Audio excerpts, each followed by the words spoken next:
دوستوں، میرا نام آصف آبدی ہے اور وزیر اعظم پاکستان کی جانب سے ٹائیگر فورس کا انہوں نے اعلان کیا ہے. تو ٹائیگر فورس کو بنانا کیوں چاہ رہے ہیں؟ اصل بات یہ کورونا وائرس سے لڑنے کے لیے کہہ رہے ہیں ٹائیگر فورس بنائی جائے گی. جو لوگ کورونا وائرس سے لڑ رہے ہیں، جو کہ ڈاکٹرز، نرسز، پیرامیڈکس جو کہ کورونا وائرس سے لڑ رہے ہیں، ان کو حفاظتی ماسک نہیں مل رہے، ان کو حفاظتی کٹس نہیں مل رہی ان کو کہ وہ کورونا وائرس مریضوں کا بہتر طور پہ علاج کر سکیں.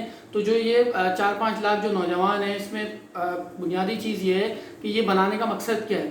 یہ آپ جو پولیس والے ہیں، جو کہ فوجی ہیں، جو کہ آلریڈی جو لوگ موجود ہیں، سرکاری افسران ہیں، سرکاری ملازمین ہیں، ان کو آپ ٹرین کریں جو کہ اس کام میں پہلے سے ہی لگے ہوئے.